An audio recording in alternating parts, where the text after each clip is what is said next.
جیسے ہی حضرت عمر پر حملہ کیا گیا، حضرت عمر زمین پر گر گئے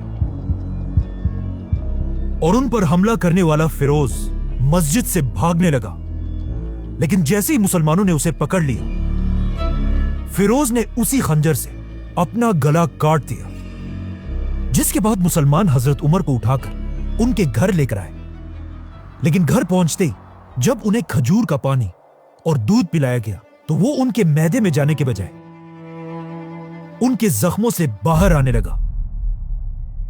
یہ دیکھ کر حضرت عمر کے ڈاکٹر نے انہیں کہا کہ یا امیر المومنین، اللہ کو یاد کریں، کیونکہ اب آپ کا زندہ رہنا امپاسبل ہے۔ اب جب حضرت عمر نے اپنے ہی موت کی خبر سنی تو وہ اس سوچ میں پڑ گئے کہ مسلمانوں کی اس خلافت، جو دنیا کی سب سے بڑی سپر پاور تھی، کا نیا خلیفہ کون ہوگا۔ تو اب حضرت عمر سے ان کے منسٹرز، جنرلز اور بڑے بڑے صحابہ آ کر ملنے لگے اور سب مل کر حضرت عمر کو اسلام کے تیسرے خلیفہ کے بارے میں اپنی رائے دینے لگے۔ تو سب سے پہلے ایک آدمی نے حضرت عمر کو اپنی رائے دی کہ یا امیر المومنین، آپ دنیا کے اتنے بڑے خلیفہ ہیں اور دنیا کا رواج یہ ہے کہ ہر بڑے بادشاہ کے بعد اسی کا بیٹا بادشاہ بنتا ہے، تو اب آپ بھی اپنے بعد اپنے بیٹے عبداللہ بن عمر کو مسلمانوں کا نیا خلیفہ بنائیں۔ یہ سن کر حضرت عمر نے اسے دیکھا اور کہا، اللہ تمہیں تباہ کرے، افسوس ہے تمہاری اس سوچ پر۔ میں نے اپنی پوری زندگی میں کبھی بھی یہ نہیں چاہا کہ مسلمانوں کی خلافت میرے خاندان کو ملے، کیونکہ حضرت عمر یہ نہیں چاہتے تھے کہ مسلمانوں کی خلافت بھی رومن اور پرشین امپائر کے بادشاہوں کی طرح صرف ایک خاندان کے کنٹرول میں رہے۔ اب جب حضرت عمر نے سب کے سامنے اپنے بیٹے کو خلافت سے دور کر دیا تھا تو مدینہ کے سارے لوگ حیران تھے کہ آخر حضرت عمر کس کو خلیفہ نومینیٹ کریں گے۔ فائنلی حضرت عمر نے اپنے بیٹے کو پاس بلایا اور اسے کہا، لکھو، میں اپنے بعد صرف 6 لوگوں کو مسلمانوں کا خلیفہ بننے کے قابل سمجھتا ہوں۔ یہ 6 صحابہ کوئی عام لوگ نہیں تھے، بلکہ ان سب کا تعلق ان 10 لوگوں سے تھا جنہیں رسول اللہ صلی اللہ علیہ وسلم نے اپنی زندگی میں جنت کی خوشخبری سنائی تھی، جنہیں عشرہ مبشرہ 10 بلیس صحابہ کہا جاتا ہے۔ لیکن اب مسئلہ یہ تھا کہ ان 10 صحابہ میں ایک تو حضرت عمر خود تھے اور 2 صحابہ ان سے پہلے ہی فوت ہو چکے تھے، اور 7 صحابہ ایسے تھے جو اب بھی زندہ تھے۔ تو حضرت عمر نے ان 7 صحابہ میں سے 6 کو خلافت کے لیے نومینیٹ کیا اور صرف ایک کو باہر رکھا، کیونکہ اس صحابی کا نام سعید بن زید تھا، اور یہ حضرت عمر کے کزن اور انہی کے قبیلے سے تھا۔ مطلب حضرت عمر اگین یہ نہیں چاہتے تھے کہ خلافت کسی ایک خاندان کے کنٹرول میں آئے، چاہے وہ خاندان ان کا اپنا ہی کیوں نہ ہو۔ ساتھ ہی حضرت عمر نے یہ آرڈر بھی دیا کہ میرے بیٹے عبداللہ بن عمر کو بھی خلافت کے اس فیصلے میں شامل کیا جائے، لیکن اسے مسلمانوں کا خلیفہ بننے کی اجازت نہیں۔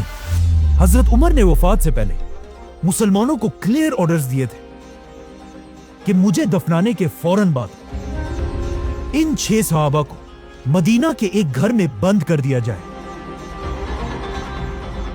تاکہ یہ خلیفہ کا فیصلہ کر سکے، جس کے بعد ان کے پاس صرف 3 دن کا ٹائم ہوگا کہ یہ لوگ آپس میں ڈیسائیڈ کر کے کسی ایک کو مسلمانوں کا تیسرا خلیفہ بنائے، اور ساتھ ہی 50 لوگوں کو تلواروں کے ساتھ اس گھر کے باہر ان کی حفاظت کے لیے کھڑا کیا جائے۔ ایسا حضرت عمر نے اس لیے بھی کیا کہ ان 6 لوگوں میں سے کوئی بھی خلیفہ کے اس الیکشن کے دوران اپنے قبیلے کے لوگوں سے نہ مل سکے، تاکہ وہ ان کے ذہنوں میں ادھر ادھر کی باتیں نہ ڈالیں اور یہ خود اپنی مرضی سے فیصلہ کریں۔ اور پھر حضرت عمر نے اپنا آخری حکم دیا کہ جب یہ 6 صحابہ کسی ایک کو خلیفہ بنا دیں، اس کے بعد ہر آدمی کو یہ فیصلہ ماننا ہوگا، اور جو نہ مانے اس کا سر کاٹ دیا جائے۔ اس طرح حضرت عمر نے مسلمانوں کی تاریخ کے پہلے الیکشنز کا سسٹم بنایا، اور صرف مسلمانوں کے نہیں बल्कि ये दुनिया के सबसे पहले इलेक्शंस में से एक था। तो अब ये सब करने के बाद हजरत उमर ने आने वाले नए खलीफा को अपनी आखिरी एडवाइस दी। ए मुसलमानों के नए खलीफा, हमेशा अल्लाह से डरते रहना, मुहाजिरीन और अंसार का खास ख्याल रखना, तुम्हारी खिलाफत में रहने वाले नॉन मुस्लिम्स की ऐसी हिफाजत करना जैसे तुम अपने मुसलमान भाइयों की करते हो, और याद रखना कभी भी अपने खानदान के लोगों को मुसलमानों की गर्दनों पर सवार मत करना। नाउ जैसे ही हजरत उमर को दफनाया गया, ये 6 सहाबा मदीना के एक घर में जमा हुए और हजरत उमर के ऑर्डर्स के मुताबिक इस्लाम के तीसरे खलीफा का फैसला करने लगे। अब अगर इन 6 सहाबा की लाइफ्स को गौर से देखा जाए तो इनमें से 3 सहाबा ऐसे थे जो हजरत उमर के दौर में फौजी जनरल्स थे और बाकी 3 ऐसे थे जो सिविलियंस थे। तो जैसे ही वोटिंग शुरू हुई, इन 3 फौजी सहाबा ने अपने आप को खिलाफत की रेस से बाहर कर दिया और अपना वोट बाकी 3 सिविलियन सहाबा को दिया, जिसमें सबसे पहले जुबैर रज़ियल्लाहु तआला अन्हु ने अपना वोट हजरत अली रज़ियल्लाहु तआला अन्हु को दिया। हजरत तलहा ने अपना वोट उस्मान रज़ियल्लाहु तआला अन्हु को दिया और साद बिन अबी वक़ास रज़ियल्लाहु तआला अन्हु ने अपना वोट अब्दुर्रहमान बिन औफ को दिया।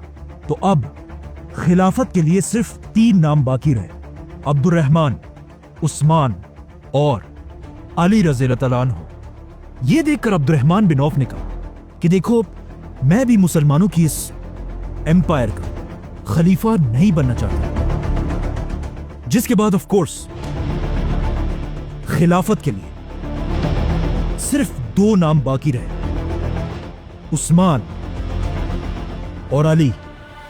इस वक्त उस्मान रज़ियल्लाहु तआला अन्हु की एज ऑलमोस्ट 70 साल थी, जिसके मुकाबले में हजरत अली की एज सिर्फ और सिर्फ 45 इयर्स थी।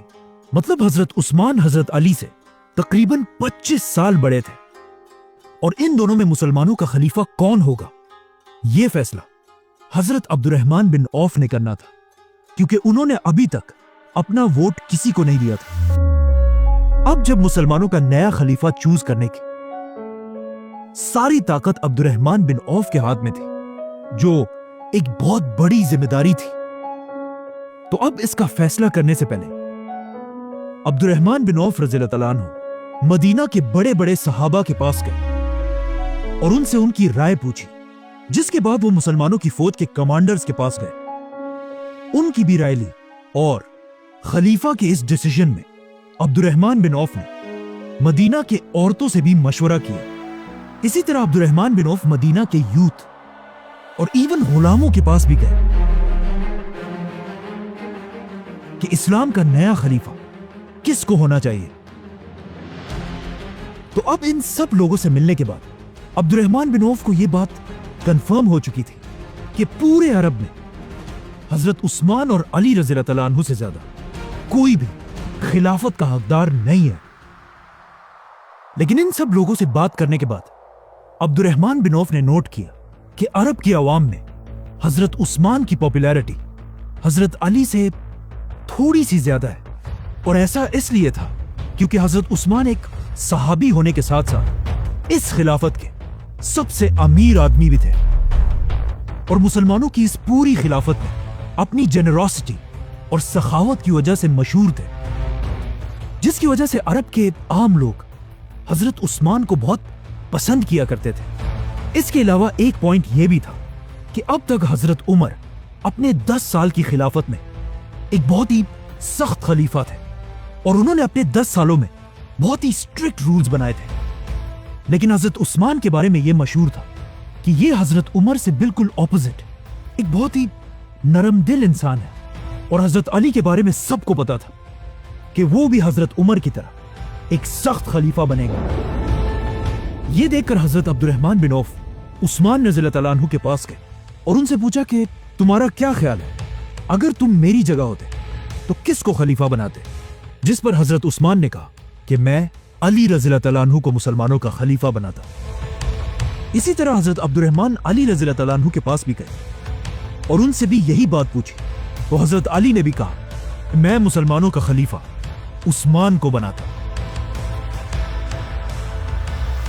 जैसे ही 3 दिन पूरे हुए, मदीना के सारे मुसलमान फजर की नमाज में मस्जिद नबवी में जमा हुए और इस बात का इंतजार करने लगे कि मुसलमानों का नया खलीफा कौन होगा। कहा जाता है कि उस दिन मस्जिद में इतने लोग जमा थे कि इवन हजरत उस्मान को भी बैठने की जगह नहीं मिली और वो मस्जिद के सबसे आखिर में जाकर बैठे। नाउ पूरी मस्जिद खामोशी से तीसरे खलीफा के नाम का इंतजार करने लगे। तो अब्दुर्रहमान बिन औफ इन सब के सामने खड़े हुए और एक लंबी दुआ करने के बाद सबसे पहले हजरत अली को अपने पास बुलाया और उनका हाथ पकड़कर पूछा, अली, क्या तुम अल्लाह, उसके रसूल और अबू बकर और उमर के तरीके पर चलोगे? तो हजरत अली ने कहा कि मैं उतना ही कर सकता हूं जितना मुझ में ताकत हो, मतलब I will do my best. जिसके बाद अब्दुर्रहमान बिन औफ ने हजरत उस्मान को अपने पास बुलाया, उनका हाथ पकड़ा और उनसे भी यही सेम बात पूछी, जिस पर हजरत उस्मान ने कहा कि अल्लाह की कसम मैं ऐसा ही करूंगा। आखिर अब्दुर्रहमान बिन औफ ने अपने हाथ उठाए, आसमान की तरफ देखा और कहा, या अल्लाह, खिलाफत की जो जिम्मेदारी आपने मेरे ऊपर डाली थी उसे मैं आज उस्मान के हवाले करता हूं और यही मुसलमानों का नया खलीफा होगा। यह सुनकर सबसे पहले हजरत अली ने उस्मान रज़ियल्लाहु तआला अन्हु के हाथ पर बैत की, जिसके बाद मस्जिद में बैठे सारे लोग हजरत उस्मान के पास आकर उनके हाथ पर बैत करने लगे। तो हजरत उस्मान मस्जिद नबवी में रसूलुल्लाह सल्लल्लाहु अलैहि वसल्लम के मिंबर पर चढ़े और अपनी खिलाफत की पहली स्पीच की, जिसमें उन्होंने लोगों को दुनिया की मोहब्बत छोड़कर आखिरत की जिंदगी की तैयारी करने का हुक्म दिया। ऑलमोस्ट 70 साल की उम्र में खलीफा बनने के बाद हजरत उस्मान ने अपना सबसे पहला हुक्म यह दिया कि मुसलमानों की इस खिलाफत की पूरी फौज और गवर्नमेंट ऑफिसर्स की तनख्वाहों को बढ़ा दिया जाए। और फिर मदीना से हजरत उस्मान ने सारे गवर्नर्स की तरफ लेटर्स भेजे, कूफा, बसरा, दमश्क, अलेक्जेंड्रिया। इन लेटर्स में हजरत उस्मान ने क्लियर ऑर्डर दिया था कि हजरत उमर तो दुनिया से चले गए हैं, लेकिन मुसलमानों की यह खिलाफत अब भी उसी तरह चलेगी जैसे हजरत उमर के दौर में थी। अब जैसे ये लेटर्स मदीना से इन गवर्नर्स तक पहुंचे तो वो सब इन लेटर्स को पढ़कर हैरान रह गए, क्योंकि पहली बार ये लेटर्स खलीफा उमर बिन खत्ताब की तरफ से नहीं बल्कि अमीरुल मोमिनीन उस्मान बिन अफ़ान की तरफ से थे। और इस तरह इस्लाम का एक नया दौर शुरू हुआ, खिलाफत ऑफ उस्मान रज़ियल्लाहु अन्हु। सब्सक्राइब।